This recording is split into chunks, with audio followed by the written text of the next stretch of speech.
పెసలు, కందులు, బొబ్బర్లు, ఆవాలు, ధనియాలు, తృణధాన్యాలు పంట దిగుబడి బాగుంటుంది. మంచి ధరలు ఉండుటచే రైతులు సంతోషంతో ఉంటారు. అన్ని రకముల పండ్ల జాతులు బాగా ఫలించును.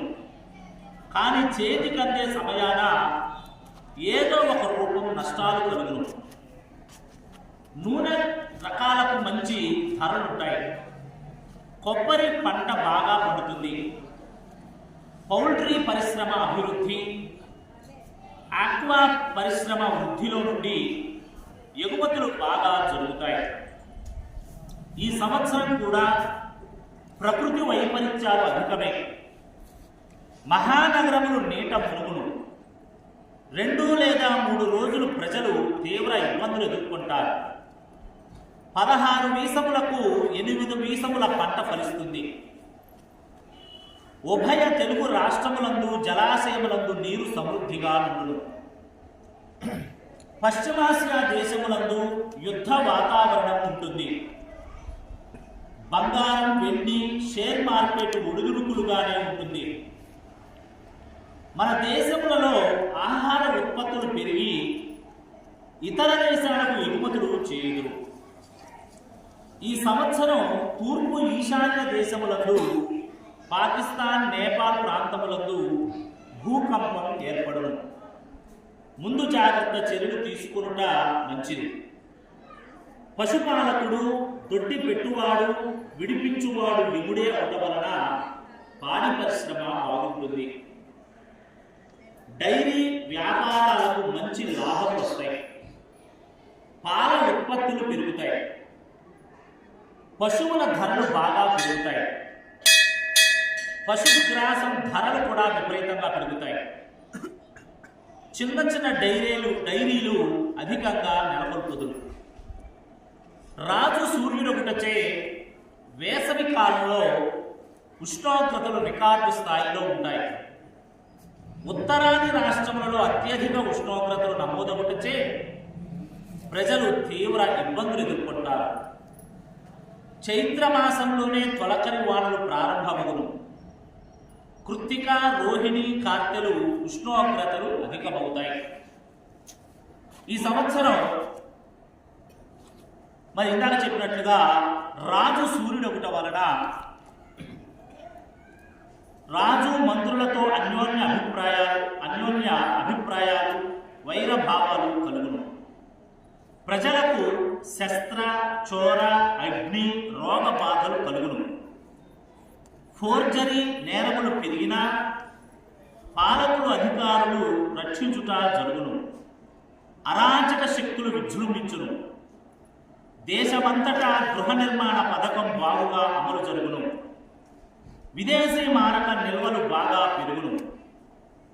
ఆర్థిక నేరాలను నిరోధించుటకు తీవ్ర చర్యలు తీసుకునుట జరుగును. కార్ల ఉత్పత్తి పెరుగును. నూతన పరిశ్రమలు నెలకొల్పుదురు. పశువులు, గొర్రెలు, కోళ్ల పెంపకం వృద్ధిలోనికి వచ్చును. పాల ఉత్పత్తి పెరుగును. డైరీ వ్యాపారం బాగుంటుంది. స్వయంకృత రుణాలు అధికంగా ఇచ్చెదరు. చిన్న చిన్న పరిశ్రమలు వృద్ధి అగును. ప్రతిపక్షం వారు విజృంభించెదరు. విద్యుత్ సంబంధ పరిశ్రమలు అభివృద్ధి నొందును. ఇది రాజు సూర్యుడు ఒకట వలన. మంత్రి చంద్రుడు ఒకట వలన నిలకడ లేని గ్రహం ఒకటచే మంచి వర్షాలు కురియును. వస్త్రాలు, సుగంధ ద్రవ్యాలు, కాగితం, అలంకార సామాగ్రి ఎక్కువగా ఎగుమతులు జరుగును. విశేషముగా పంటలు పండును. దిగుబడులు బాగా వచ్చుటచే రైతులు ఆనందంతో ఉంటారు. ఈ సంవత్సరం వృక్ష జాతులు బాగా ఫలించును. పండ్ల ఉత్పత్తులు బాగా పెరిగి ఇతర దేశాలకు కూడా ఎగుమతులు పెరుగును. ప్రజా సంక్షేమ పథకాలు ఎక్కువగా అమలు చేయదు. విద్యుత్తును వివిధ పద్ధతులలో ఉత్పత్తి చేయుటచే విద్యుత్ కొరత అంతగా ఉండదు. మరి అల్పసంఖ్యాక వర్గ ప్రజలు ఉన్నతికి అనేక పథకాలు అమలు చేయరు. వరి, ధాన్యం, గోధుమలు, తృణధాన్యాలు బాగా పండును. బియ్యం విదేశములకు కూడా ఎగుమతి జరుగును. సైన్యాధిపతి సూర్యుడు ఒకటి వలన సమర్థవంతంగా సైన్యం పనిచేస్తుంది, తెచ్చుదు. అలాగే సస్యాధిపతి గురుడు ఒకటి వలన అన్ని రకముల పంటలు బాగా పండును. ఆహార ధాన్యాల ఉత్పత్తి రికార్డు స్థాయిలో ఉంటుంది. ఆహార ధాన్యముల నిల్వలు పెరుగుతాయి. ఇతర దేశాలకు ధాన్య రకాలు ఎగుమతి చేయదు. ఇసుక, పచ్చ నేలలు, గరువు నేలలు అందు పంటలు బాగా పండుతాయి. శనగ, గోధుమ, మిర్చి, ధనియాలు విశేషంగా పండుటచే ఎగుమతులు చేస్తారు.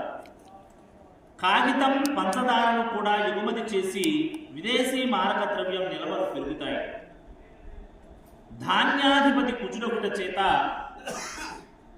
ముళ్ళుగల ధాన్యాలు, ఎర్ర నేలలు, మెట్ట పంటలు, వేరుశెనగ, మిర్చి, కంద, పెండలం, దుంప రకాలు, జొన్నలు, కందులు పంటలు బాగా ఫలించి దిగుబడులు పెరుగును. రాగి, కస్తూరి, పగడాలు, కుంకుమ, నూలు, పట్టు మరియు సిల్కు వీటికి మంచి ధరలు వచ్చును. నిత్యావసర ధరలకు మంచి లాభాలు చేకూరును. ఆహార సంబంధ పరిశ్రమలు విరివిగా నెలకొల్పుదు. అర్ఘాధిపతి సూర్యుడు ఒకటి చేత ప్రతి వస్తువుకు ధరలు పెరుగుతాయి. నిల్వదారులకు విశేష లాభాలు చేకూరుతాయి. సూర్య కిరణాల వలె సినిమా సూపర్ స్టార్లు వృద్ధిలో ఉంటారు. ప్రపంచ స్థాయి పేరు ప్రఖ్యాతులు పొందుతారు. మేఘాధిపతి సూర్యుడు ఒకటి చేత మేఘాలు ఖండాలుగా వర్షించును. కొన్ని మండలాలకు అతివృష్టి, కొన్ని మండలాలకు అనావృష్టిగా ఉండను. సకాలంలో నైరుతి ఋతుపవనాలు ప్రవేశించినా వర్షాలు కురుట కొంచెం ఆలస్యమవును. కందులు, వేరుశెనగ, గోధుమలు, ఎర్రని ధాన్యాలు బాగా పండించి బాగా పడుతున్నారు. హిందూ మహాసముద్రంలో తుఫాన్లు అధికంగా ఉంటుంది. తీర ప్రాంతాలలో ఉన్న వారికి నష్టము, పంటలు పాడవు. రసాయనిక శరీరం వలన అరాచక శక్తులు విజృంభించారు. భయానక సంఘటనలు, అలజడులు సృష్టించారు. నల్లని పువ్వులు, నల్లని ధాన్యాలు, నల్ల ధాన్యాలు బాగుంటాయి. అంటే మినుములు అలాంటివి. నువ్వులు, నూనె గింజలు, అవిసెలు, మినుములు, ఉలవలు, నల్ల పెసలు బాగా ఫలించును. నిల్వదారులకు విశేష లాభాలు కలుగును. సరిహద్దు ప్రాంతాలకు యుద్ధం పెరగదు. ఆందోళన దొరుకుట కష్టమే అవుతుంది. అనేక దౌర్జన్యాలు జరుగును. ఈశాన్య రాష్ట్రాలందు భయానక సంఘటనల వల్ల కర్ఫ్యూలు విధించే అవకాశం ఉంది. ఈశాన్య రాష్ట్రాలు సైన్యం, పోలీసు వ్యవస్థలు రక్షణ కల్పిస్తారు. నూనె, నెయ్యిలకు గిరాయిలు చూపించదు. చివరిగా నీరసాధిపతి బుధుడు ఒకటి వలన పచ్చల ధరలు పెరుగును. ఇప్ప చెట్లు బాగా ఫలించును. ఇప్ప పువ్వు ధర పెరుగును. పెసలు, వివిధ ధాన్యాలు బాగుగా దిగుబడి వచ్చి మంచి ధరలు ఉంటచే రైతులకు మంచి లాభాలు వచ్చును. నూతనముగా మెడికల్ కాలేజీలు అధికంగా నెలకొల్పుదురు. నూతన పరిశ్రమలు ఎక్కువగా వచ్చును. చింతపండు, పంచదార, బెల్లం అధికంగా దిగుబడి వచ్చుటచే ఎగుమతులు చేయరు. బంగారం, వెండి, రాగి, పాదరసం ధరలు పెరుగును. వీటిని నిల్వ చేయు వారికి మంచి లాభాలు వచ్చును.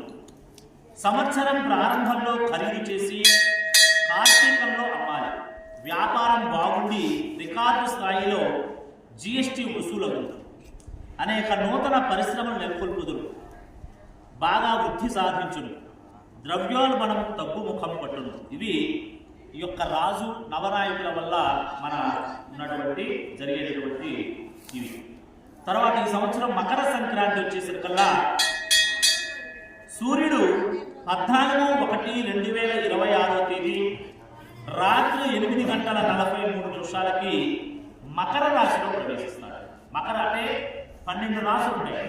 మేషం, వృషభం, మిథునం, కర్కాటక 12 రాశులు మీన రాశులు. ఈ 12 రాశుల్లో ఒక్కొక్క నెల ఉంటాడు సూర్యుడు. ఒక్కొక్క రాశిలో ఉంటే ఆ మాసాన్ని బట్టి ఒక పేరు ఉంటుంది. ధనుర్మాసంలో ప్రవేశిస్తాడు, ధనుర్మాసం అంటారు. ధనుస్సంక్రమం ధనుర్రాశిలో వస్తాడు. మకర రాశిలో ప్రవేశిస్తే మకర సంక్రాంతి.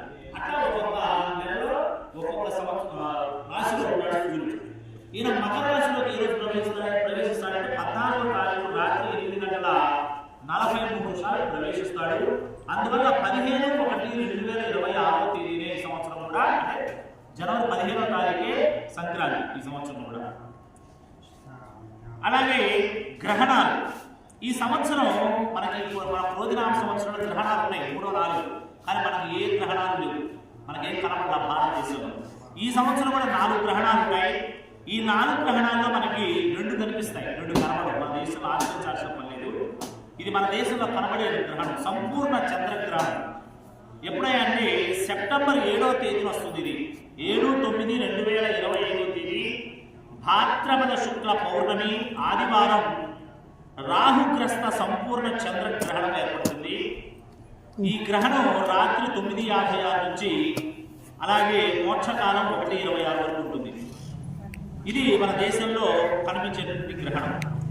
రెండోది అఖండగ్రాస్త సూర్యగ్రహణం అని 21/9/2025 తేదీ